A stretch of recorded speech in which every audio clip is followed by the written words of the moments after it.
Тийм л оюуханаар бичлэг хийн гэхээр таны толгойд нөгөө л нэг бодиттой хиймэл ирдэг авторууд санаанд орж байна. Тэгвэл та яг одоо тэр бодлоо төр зур азнаарай.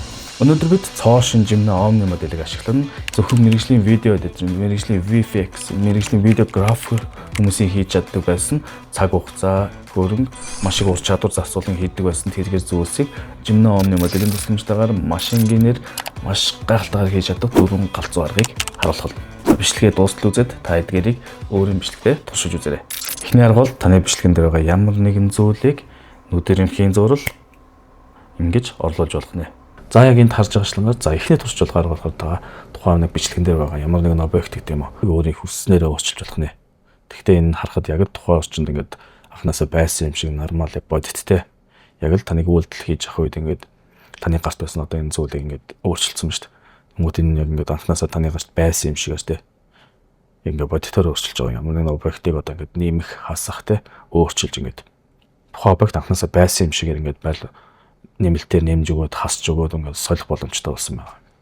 Энийг бас Omni моделийн тусламжтайгаар бас хийх боломжтой байна.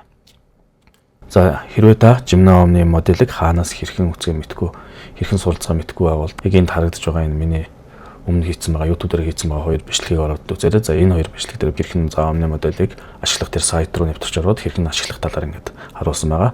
Ямар сайт руу ороод яаж ашиглаад байгааг нь энэ рүү ороод үзчихээрэй. За хоёр дахь гоё туршиж болох арга юу гэхээр бидний мэдгээр за бидний харж байсан гарын кинонуудаар гардаг ингээд янз бүрийн юм эффектүүд байна те одоо таны харж байгаа шлангаар. Тэгэхээр эдгээрийг бид нэр зүгээр л гар утсаараа эсвэл камераар ингээд бодит бичлэгүүдийг хийгээд авчин дараа нь хүснээрээ одоо ингээд Omni руу ороод prompt буюу бичээд зүгээр л ингээд яриагаар бичиж өгөөл те бичиж өгөөл ингээд текст бичиж өгөөл тэгэнгუთ харж байгаа шлангаар ингээд тэр кинонуудаар гардаг тэр мэргэжлийн юмнуудыг маш ингээд яг бодит яг натурал байдлаар ингээд харагдаж байна. За хэрвээ энийг бид нэр өөрсдөө хийх байсан бол маш нэгдүгээр маш мэргэжлийн програмыг сурах шаардлагатай, маш туршлагатай болох шаардлагатай. За тэгээд тэр хийх гэж маш их цаг хугацаа, хөрөнгө тий орох учраас за энийг бол Omni моделээр ингэж хийх юм бол энэ одоо киноны хэмжээний VFX хийж болох нэ, киноны хэмжээний графикуудыг хийж болох нэ.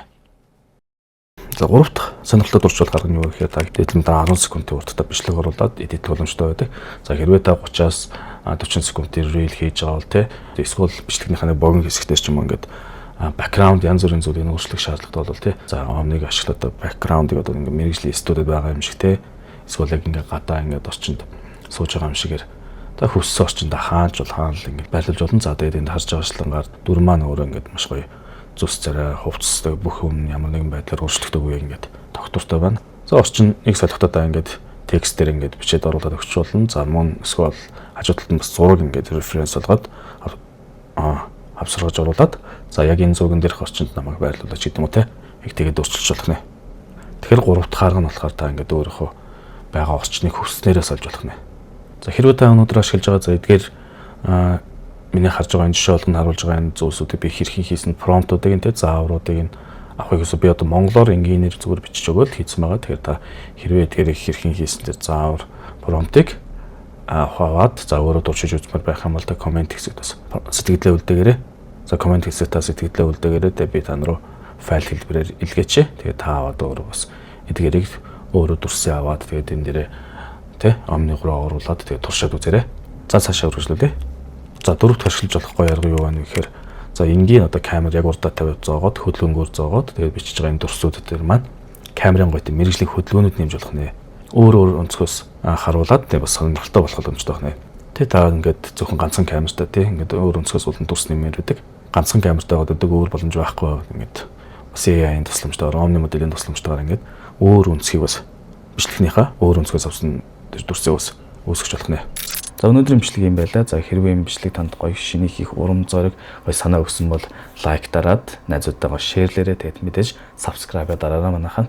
Subscribe дараад улам олоолаа болоод улам их хүн миний бичлэгийг үзээд эхлэх юм бол за би илүү чанартайгаар илүү гоё цаашид бичлэгүүдээ урам зоригтойгоор оруулсаар байгаа шүү. Тийм болохоор та бүхэн сувгийг маань дэмжиж цааш нь сув маань улам бүр өргөжж улам бүр олон контент ороход бас ингэж хүмүүс намайг хэр дэмжиж бас хэр дагаж хэр сонирхож байгаагаас шалтгаалаад би бас цаашаа явах болохоор та бүхэн бас тэгээд намайг дэмжиж subscribe дараарай. Миний сошиал хуудасуудыг дагаарай. За дараагийн бичлэгээрээ уулзцгаая.